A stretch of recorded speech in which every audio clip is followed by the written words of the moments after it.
Muy buenas, ¿qué tal? Yo soy Rocío, estudiante de Psicología de la UNED y hoy vamos con la asignatura Personalidad del tema 3. Vamos a coger el color rosado hoy y vamos con el capítulo 3. ¿Sí? Vale. Capítulo 3. Influencias genéticas y culturales en la personalidad. ¿Qué es más importante, genética o ambiente? ¿Naces o te haces? Entender cómo genes y ambiente actúan e interactúan para dar forma a la personalidad. Entre los factores ambientales que contribuyen al desarrollo de la personalidad, los más importantes son las influencias culturales. Contribuciones genéticas a la personalidad. Hay algunas nociones básicas de genética. La herencia biológica es el conjunto de procesos biológicos a través de los cuales las características del organismo se transmiten en la descendencia. La información sobre estas características se encuentra en los genes, que se localizan en el núcleo de cada una de las células que componen el organismo. El genotipo carga genética es el conjunto de todos los genes de un organismo y el fenotipo expresión es el conjunto de rasgos que se muestran. La expresión del genotipo da lugar al fenotipo. Nos dicen que los humanos, al igual que otros organismos, tienen dos copias o alelos de cada uno de los genes. Estas copias no son exactamente iguales. Los alelos pueden ser dominantes o recesivos. El alelo dominante se expresa como siempre en descendencia y el alelo recesivo son necesarias las dos copias del gen. Aquí una copia del gen y el otro dos copias. Voy a beber agua que me he quemado la lengua y no puedo ni hablar. Vale. Conceptos básicos de la genética conductual. La genética conductual es la disciplina científica que se ocupa del estudio de la influencia genética sobre las características conductuales, entendiendo estas en sentido amplio y abarcando tanto la conducta observable como las características de la personalidad.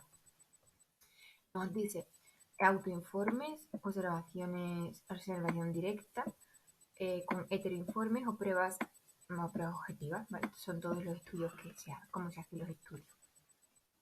La investigación del aporte genético de la personalidad siempre parte del estudio de dos grupos de personas con diferentes grados de similitud genética y ambiental.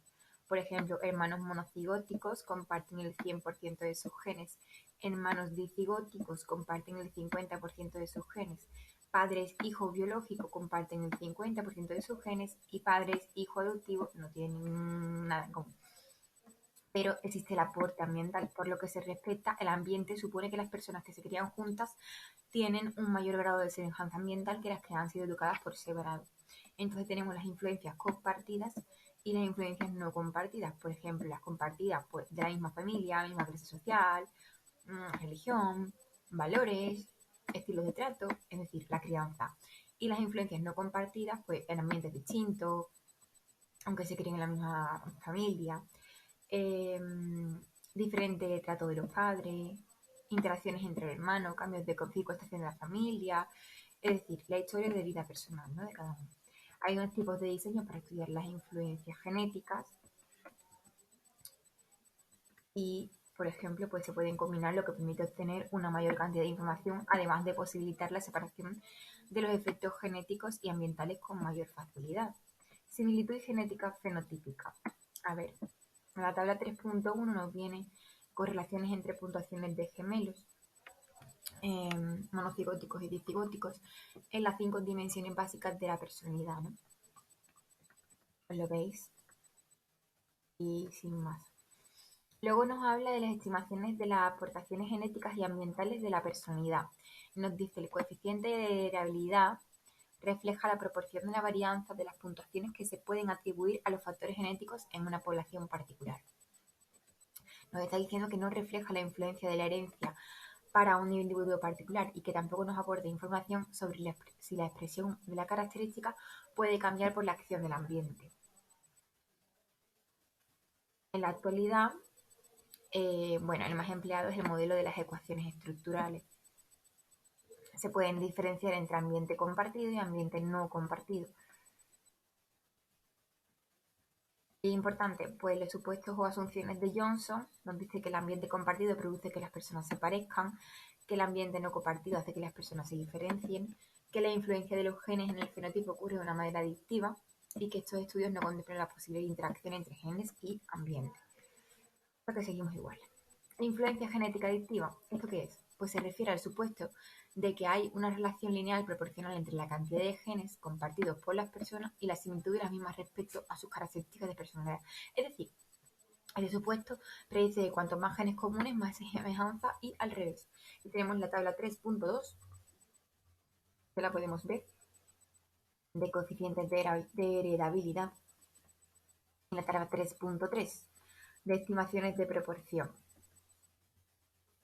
¿Podemos sacar conclusiones? Pues que el efecto del ambiente compartido es nulo o muy bajo, que los ambientes no compartidos contribuyen un 50% en la varianza de las puntuaciones de las 5 dimensiones básicas de la personalidad y que a cuanta más edad, menos semejanza en los logros de la personalidad. Me he quemado. Le duele la lengua. Vale. Limitaciones de los estudios de genética conductual. Efectos genéticos aditivos. Esto es, pues, sobre las características de personalidad que son aditivos y puede no ser cierto. Aquí nos dice que las características de personalidad, igual que los rasgos físicos, están influidas por múltiples genes, cada uno de ellos con una pequeña aportación. Por lo que una configuración particular de genes es necesaria para que se produzcan ciertos fenotipos.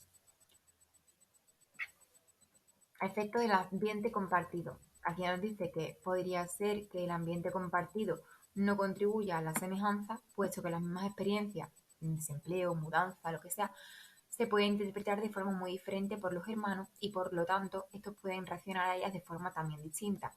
De esta manera el ambiente común contribuirá más a la diferencia entre hermanos que a su parecido. A la hora de estudiar gemelos debe hacerse de forma objetiva evitando el efecto contraste, es decir, con personas externas a la familia. Efecto contraste, ¿esto qué es? Pues este efecto es el que se da cuando una persona contesta un cuestionario y se compara con otra.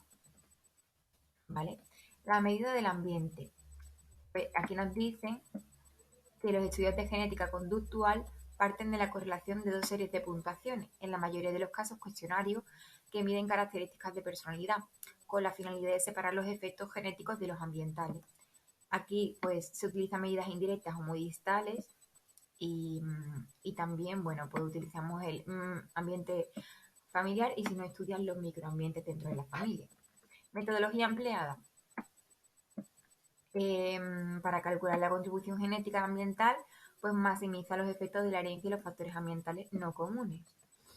Los genes se van a expresar cuando interactúan con el ambiente. Interacciones entre genes y ambiente. ¿Esto qué? Ocurre cuando la expresión del genotipo está moderada o condicionada por los efectos del ambiente. Tal como ocurre con otras características del organismo, las circunstancias pueden cambiar las influencias de los genes de la personalidad. Las interacciones entre genes y ambiente en esta área se estudian bajo el modelo diátesis-estrés, que entiende que la predisposición genética diátesis interactúa con los sucesos vitales o factores ambientales, que es el estrés, para producir la expresión fenotípica. Algunas evidencias sobre la interrelación entre genes y ambiente. Pues la vulnerabilidad genética, por ejemplo. La salud mantiene una relación directa con el nivel de ingresos y con la salud. La contribución genética a la satisfacción vital.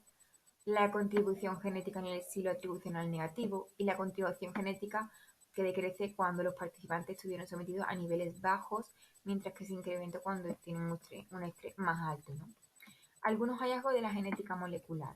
Aquí nos dice que el proyecto de genoma humano es crucial, puesto que posibilita que se puedan crear relaciones concretas entre los alelos específicos y sus conductas asociadas. Ups, me he ido.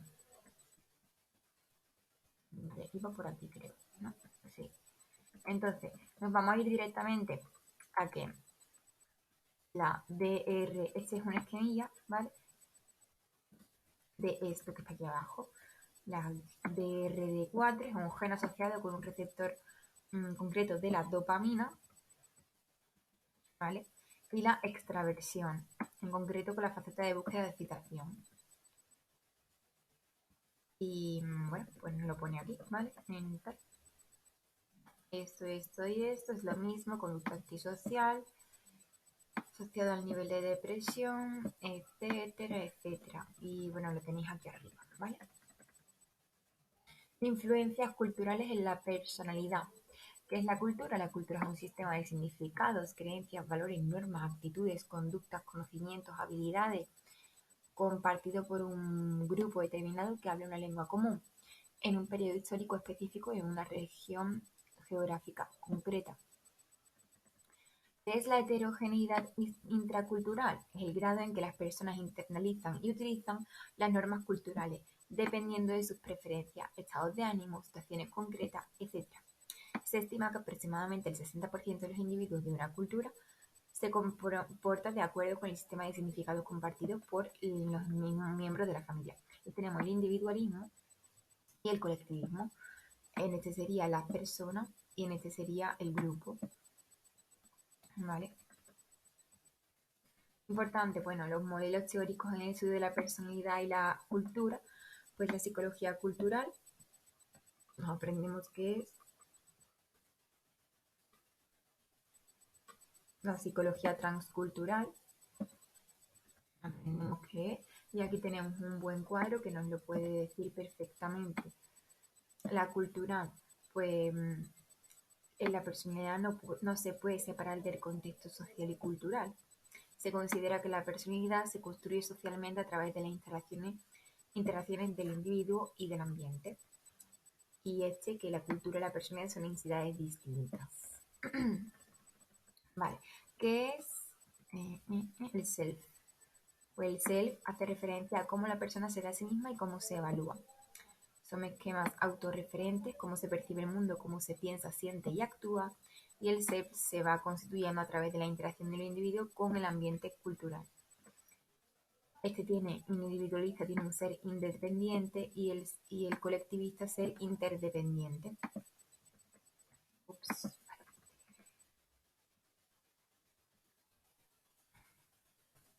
La autoestima, tal. Por ejemplo, las personas individualistas, ¿no? Tienen un self independiente. Las personas se perciben como... No le puedo dar para atrás. No sé. Se perciben como independientes para conseguir sus propias metas. Es el propio self el que actúa como fuente de acción y motivación. Y dependen del individuo autónomo. Y por ejemplo, el interdependiente pues se exprimen a sí mismas como interdependientes, su ser está inherentemente conectado con los demás, los otros son una fuente importante de acción y motivación y implica estar alerta a las necesidades, deseos y metas de los otros. Por ejemplo, el primero tiene metas individuales y el segundo pues un poco más mirando hacia los demás, ¿no? Tiene un control secundario de las situaciones. El ser interdependiente también incluye representaciones de atributos personales como es, ¿vale? No leemos. Y luego la autoestima, pues en las independientes pues puntúan más alto, tienen más rasgos positivos y tienen más bienestar y las interdependientes tienen menos autoestima, modestia y bueno, pues es importante la armonía, ¿no? Y la motivación, pues aquí se orientan más a conseguir el éxito, ¿no? La motivación de aproximación, el motivo de autoensalzamiento, ¿no? Trabajar duro o persistir en tareas. Y por ejemplo el otro pues se orienta más a la evitación del fracaso, una motivación de evitación, antes de fracasar me motivo y lo intento, ¿no? Y bueno, utilizan la motivación de automejora, son muy autocríticos y eso lo que lleva a un buen rendimiento. Vale. Muy bien, y bueno, N y sus colaboradores prácticamente nos dicen que las personas individualistas incrementan su motivación después del éxito, mientras que los colectivistas lo hacen después del fracaso. Y bueno, los colectivistas se muestran los sesgos típicos de favorabilidad, que es el autoensanciamiento cuando se refiere a uno mismo. Vale, luego por ejemplo, tenemos las emociones implicativas, ¿no? En la dimensión interpersonal. Las implicativas, positivas y negativas. Por ejemplo, positiva es la simpatía, el respeto, la amistad. Y las negativas pueden ser culpa o vergüenza, ¿no? y las emociones no implicativas pues tienen como referente el yo. Y las positivas pues pueden ser orgullo, autoconfianza, superioridad, o las negativas, ira, frustración, ¿no? Que derivan al bloqueo de metas, deseos y tal. Y de nuevo tenemos aquí el individualista y el colectivista. Podemos hacer un cuadro general, la verdad, a lo grande, con todo, no separarlo como aquí. Luego este sería las emociones no implicativas y estas las implicativas, ¿no? Al final estos pues se siente culpa, los otros están más atentos a la información extraindividual, no son importantes predictores del bienestar. Respecto a las emociones, respecto a su felicidad y respecto a la condición, ¿no? Este tiene un pensamiento analítico y este tiene un pensamiento holístico. Yo soy más colectivista, totalmente, ¿vale? Me guío más de las personas del yin y yang. Atención es holística, perfectamente soy yo. Vale, error fundamental de atribución. ¿Esto qué es? Pues no sobreestimar las causas internas e infravalorar las situaciones en la explicación de la conducta. Rasgos. A ver, ¿qué decir de los rasgos?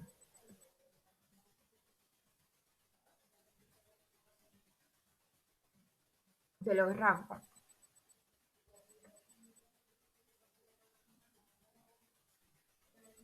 A ver, es importante, pues, que las dimensiones indígenas o específicas no se engloban dentro de los 5 grandes y que las dimensiones indígenas parecen mucho más predictivas que cualquiera de las 5 dimensiones básicas.